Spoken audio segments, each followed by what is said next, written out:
meeting to order. Is there any public comment? Seeing none. Okay, first up on the agenda is obsolete items.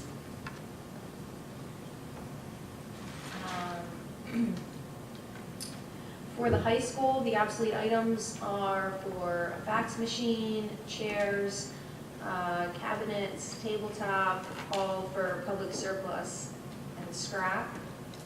South Middle School, projector, TVs, carts, those would all be going to public surplus, scrap and recycling. Central Middle School, shelf, teacher desk, public surplus, scrap, projector, CD player, stereo, also public surplus. I apologize, the writing on here is so tiny I can barely read it. Rifton Gate Trainer being donated to the Bucks County IU, the textbooks going to public surplus, music stands for scrap. Sellersville, since they're redoing the playground, the old playground equipment is going to scrap. Nutritional services, a single door freezer for public surplus. Information technology department, monitors, camera, public surplus. November recycling lot. For Bedminster Elementary, we have the library reading log, also going to public surplus. And for Diagler, we have the typewriter projectors also going to public surplus. Are there any questions or comments on any of these? Okay. Everyone's comfortable moving these forward then to the board, or to the board meeting? Yeah. Melissa? Yep, I'm good. Okay, the high school office lighting proposal. Sean, did you want to talk about that? Yeah, Jeff and I kind of tag team this one, but where we're at this point, we are in process with the folks from Michener to come up with locations for artwork. And Mrs. Yardley joined in that process. And over at the high school, there's a wall in the main office where we talked about this before with the board about putting some artwork on that particular wall so that it could be seen when you come in and out of the high school office, when parents and visitors come in and out. A good prominent place. So the one thing in order to put artwork there was that the lighting needed to be changed out because of its fluorescent lighting. Mm-hmm. And that's not good for the artwork. I'm learning more about artwork than I am about. But anyway, so Jeff brought in a company to look at changing the lights in the high school office to LED. Right, so Ace Electric came in and they brought a lighting specialist with them because they knew more about lighting and paintings. So LED is friendly to paintings. So we would rebulb some of the lights that are already there, we just relamp them. We would remove some lights, we would add some LED lighting. There's some can lighting in there that would have to be changed out. And then along the wall itself, where it says Pennridge High School, we're going to put up actually some beam lights, about 28 of them, so they can be focused down on the individual pictures. So that cost, you can see, is about $11,000. They have to work second shift to come in and do that work. Is that Pennridge sign coming down? Wasn't there discussion about that they didn't want it to come down? Is that? Yeah, well, that's my question. Is this still, do we need this lighting, even if we put it on the side wall in the office? We still need to change the lighting?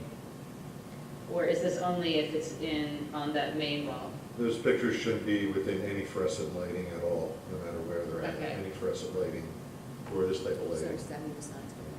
Well, no, it doesn't necessarily mean the sign is coming down. It means if the pictures are anywhere, if the paintings are anywhere in the office, we need to change the lighting. So there is space. So when you're looking, if you're standing out in the hall, looking into the office, the main wall, behind the desk has the Pennridge High School letters. but there is a wall to the left that is perpendicular to that, which is what they were also looking at, that we could put it there. I don't know that there's been a final decision made, right? We haven't, about where we're putting it, but it would be either place. I mean, either way, we would need to change lighting. And then there was also talk of having it go from the office towards the principal offices, right? There's a hallway there. So is that also changing that lighting as well? That was included. That's, okay. So anywhere in that office, we would need to change lighting. You say that lighting is friendly for the paintings, how about for the people? Well, you know, it's a white light, so people are starting to like it. Years ago, that light, people didn't. We just put one up in the business office because some movements we did, and everybody around there was saying how much they like it. Okay. If I would have put it in without telling them, they probably said no. But it's a whiter, brighter light, and LEDs come a long way, and we're using it more and more and more. We haven't got into classrooms yet, but we're using them outside and lighting for paintings or direct lighting or, you know, things like that. Is it a more like a natural light, like it mimics natural light more than It's fluorescent? not the yellow. You may not see the yellow here, but if you had an LED here, you would see how yellow it is. But you can, there are LED colors that get closer to the soft white, Correct. right, as opposed to the harsh white. Because I have them throughout my house. Yes. I'm actually a fan of the real white now, but yeah, we could put in a more yellowish Correct. that they wouldn't even notice, but it would be LED. Do you know how long this project will take, how many hours? Because it's, you said third shift, I was just curious. Do you have a break? No, I don't have a breakdown of time. The only reason I ask is because in the summer, we have summer hours, so no one's in there on Fridays. So couldn't we save a lot of money by having them do the project on those Fridays when no one's here, and then they wouldn't have to do third shift, so we wouldn't have to be paying them? I mean, what is third shift, then we're paying them what, like double time or something like that? Well, probably just time and a half. Would we save money? We would save some money. Is there anybody in the high school office in the summer? There are, isn't there? I mean, Mr. Bone is here. No, I mean on Fridays, because they do the Oh, longer Fridays. days, Mondays Oh. through Thursdays, and then no one's here on Fridays. Oh, boy, that would take a month of Well, that's why, I Fridays. don't know, I wasn't sure how big the project. It would have to be at least a week's worth, I would assume, 40 hours, so that's a month of Fridays, ballpark, but it's possible. Yeah. The other question was, is there a reason why you went with Ace Electric? Is that just who you usually use, or? Well, they're one of the local contractors that has been low bid on many of our projects, including the camera project. So since they were here, I just asked Mike to give me a proposal while he was already here, finishing up the camera project. I mean, if we really go out, we can reach out to other electricians. Do you think it's worth like just checking and seeing if? Well, at that price, we should get 3 quotes, anything over 10,000 or 10,500. So we don't have to go out to bid, but we should get 3 quotes. Okay. Jeff, if we do that on those Fridays in the summer, aren't they already working 10-hour days according to the summer schedule, so would that then again be overtime? We are here 10-hour days. I know, so The if they come- electrician wouldn't have to be here. Oh, the electrician, I'm sorry, Yeah, so it's the not. electrician Who are we could paying still- overtime to then? The electrician. Because they're working second shift. Oh, okay, So they would get overtime. got it, okay. We're a different rate. I'm Got it. assuming. No premium. The overtime is not included in this quote. It says exclusions overtime.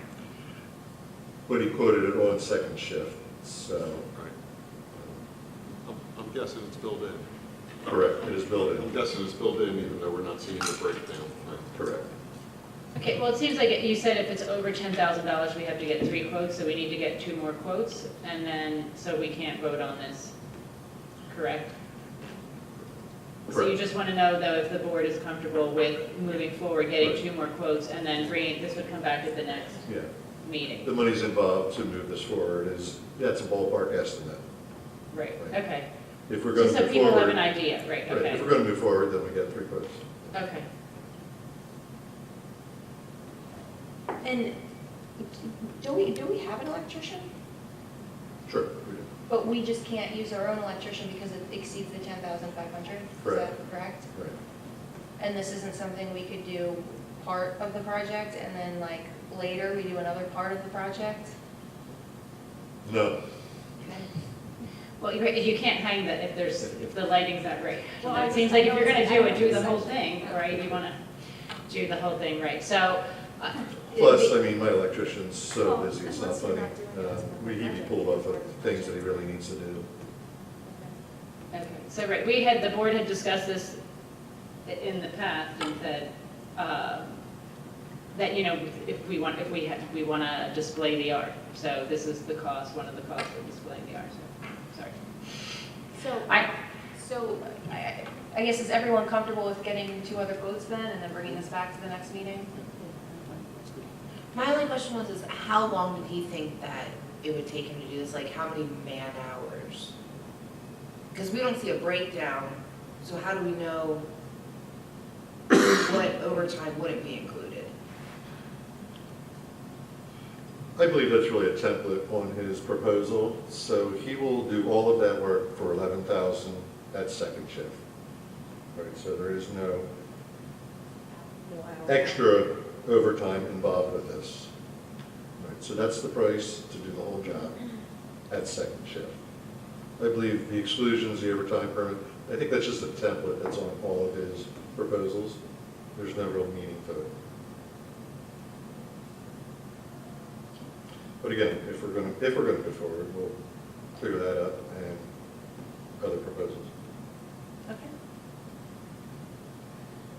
All right, thank you. And then the next thing is the Hilliard CCAP program information. Do you want to share some information about that? Yep.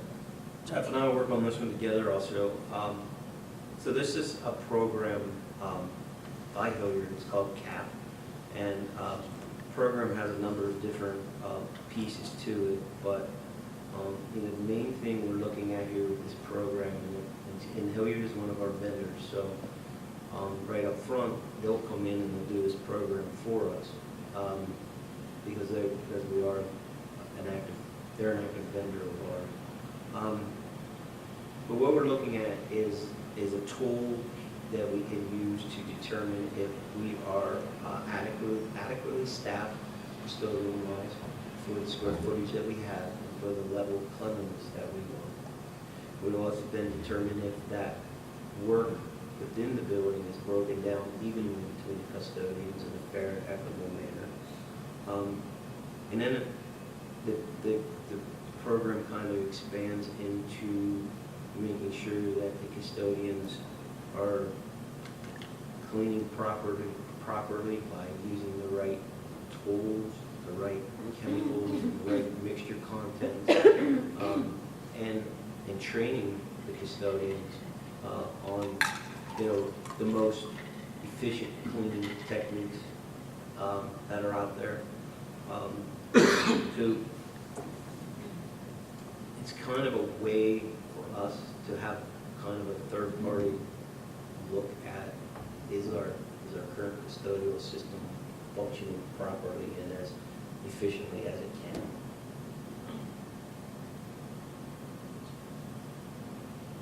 And this is at no cost? Yeah, that is at no cost. This is obviously a huge campus, and we have roughly 20 custodians here. You know, 12 years ago, they were broken up into zones and areas to clean, and over those years, they've been switched around a little bit. There's been some constant complaints about I'm cleaning more than he is, and you know, we had a gentleman that worked here for a while and moved off to another school and actually became the facility manager here. So him with the background of knowing how long to clean certain areas, we again moved some people. But you know, PASBO has ways of deciding how much cleaning space you should do. So they call schools like a level 3 cleaning. Hospitals would be a level 5. Level 3 cleaning should be somewhere in the neighborhood of 25,000 square feet per 8-hour employee. I would assume all these guys are up to about 30,000 square feet. So we're at the top of that list of being able to clean at a level 3. But again, it would be nice to bring somebody in that has a different look. You know, square feet. I mean, this room is 9,000 square feet, so this could be a lot easier to clean in a normal classroom of 35,000 because nobody's in here some of the time. So it's not really fair just to go by square footage.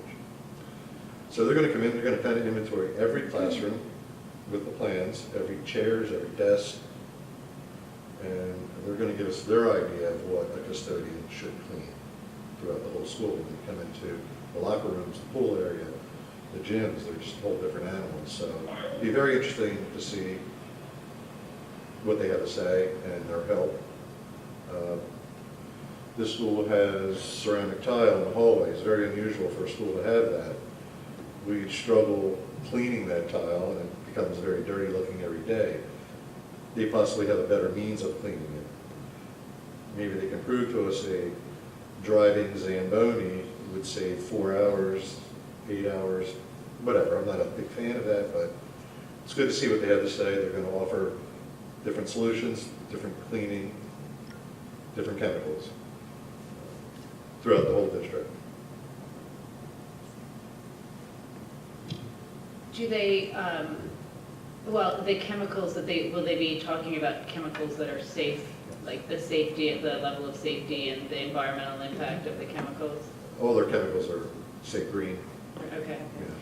Yeah. And then do they also look at recycling, like how the trash and the recycling goes out? Because, yeah, I just don't know that it always, that the recycling gets recycled. Right, that's what people always look at, you know, Yeah. but they don't look at that. They do not look at recycling. Okay, all right. Oh, I'm sorry, are you finished? I had a similar, actually, that was my question about the environmental friendly products, but also, do we have a procedure in place that determines what products we use in the disposal of our products, not necessarily recycling, but the disposal of our cleaning products? Do we have any kind of procedure or policy that governs that? And with this, look at that. Number one, the products are environmentally friendly, but then I'm sure there's some products that are not. And how do we dispose of those? And do we have procedure or policy that governs how we dispose of those? Well, we don't really dispose of products we're purchasing now, so, because we use them. Now, over the years, and for every year, and even back when I was at the VOTEC runs a hazardous waste.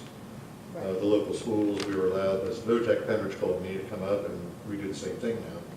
So every year, we take up, mercury from the classes, some arsenic we found years ago, paint, and old chemicals.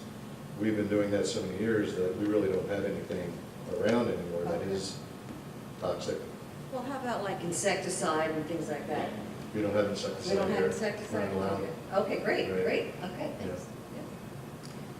The other thing I just wanted you to clarify, because we had talked about this too, just so people are aware, we had talked a little bit about how all of this data collecting goes, and that it's not our employees that are going to be doing the data collecting. They come in and collect the data to begin with, and then the way it's kept track of is actually through the ordering process, not through when they're using it and then having to document it. So it's not something where the employees have to be going in and documenting this. So I thought that was something important just to share, and then obviously that's no cost to the district too. So.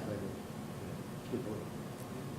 And the other good point is the training that they would do with our employees, and also they create the job cards for each position. And so when we have a substitute come in, someone who's walked in the door has never done that job before, they pull out the job card for that shift in that location, and I have step-by-step directions on what they're to do to clean that area on that particular given day. So it's really a neat program to really trying to make things efficient. Yeah, and they have we'll have the chemical dispensers, so that we're not pour this in. We actually measure the chemicals based on what we're going to clean and use the right amount of chemicals. Then we're not wasting chemicals, because after so much, it's just a waste. So, there's a lot of good pieces to it. There's pieces that you can put in little by little. Jeff thought we would start here in this building, since it's the biggest building with the most people in it, see how that works out. And if we like it, then we would expand it out onward to the other, you know, middle school to be the next biggest building. We'll go to them and then work our way through. Okay? Any other questions or comments from anyone? So does this need to be a vote? It doesn't really, there's no cost to the district. If it's something the board wants to vote on, I could certainly put a motion on it. We could put a motion on it. But it's not something we would have to vote I mean, I guess if we don't have to vote on it, I guess we, might as well just, I mean, everyone's in support of them moving forward on this, right? Yep. Yeah. Okay. So I can just leave it at that. on. I just want to go back to one thing with the lighting question. I'm just curious, because it's only a $500 difference. Who decides whether or not it's over that $10,500 threshold? Because this company may say it is, but what if we get these two other quotes and one of those companies comes in under $10,500? How is that determined, that cap? The state law. No, but I mean, how do we determine that that project is over $10,500 when it's that borderline? We're going by what ACE's price is, but someone else may say the price, like, what standard do we have to use? So you get your quote and it comes in above the limit, then you get another quote. If that quote comes in under the limit, you're done. Oh, okay. If that second quote comes in above the limit, you need a third quote. So if any one of those quotes were to come in below the $10,500, then that. That's all you need. Okay.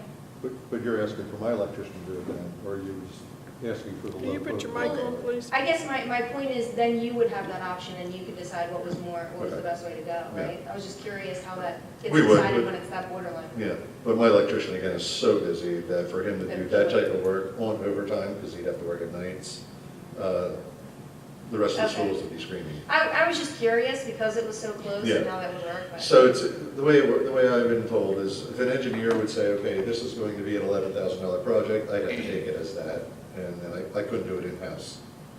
But Sean is saying, if this is 11,000, but we get two more quotes at 10.2, 10.5, then that would be an option that I could have as far as my crew doing it, yes. So, could I say one thing? I see the books in front of you. We were asked to bring an updated capital improvement book. This is, I don't know, about the 10th series, so every year or every other year, we'll update them. This is really, Pennridge's Bible. There's a lot of information in here. If you go back to the first volume, you would notice that there's many hundreds of projects that are taken out of there that are no longer in here. We can certainly sit down in the future at a facilities meeting and kind of go through it, how it really works to the new board members if you'd like. We just wanted to bring them tonight and give them to you. If you don't want them for some reason, leave them behind and I'll collect them. If you do, please take them.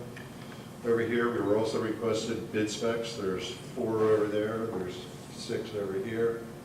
Each stack is the bid specs for 2 paving, 2 roofs, and turf field. That's the spec itself. These are the plans.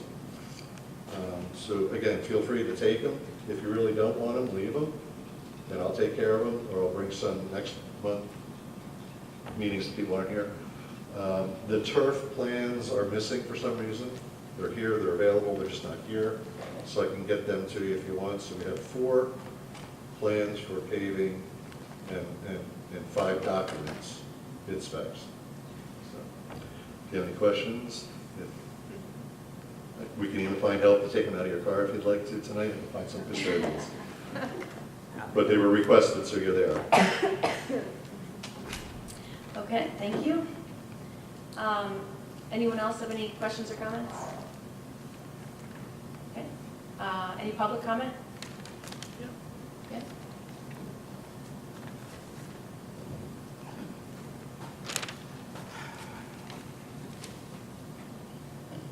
Sue Furlong, West Rock Hill Township. Quick question on the solvents that you were talking about using to wash the floors. Do you have a material safety data sheet? Yeah, we have to, yes. Okay, I just wanted to make sure, just an FYI, I saw something, and it's on the internet, so that's, but, that Swift Jet stuff has, what's the stuff, coolant in it that you typically use in your, Freon? Antifreeze. yeah, antifreeze. Antifreeze. And that if your dog licks the floor, it will kill its kidney or its liver. And same thing with little kids, so just why I was asking about the contents. All right, thanks. Thank you. Okay, and we are adjourned. Melissa? I looked that up on Snow.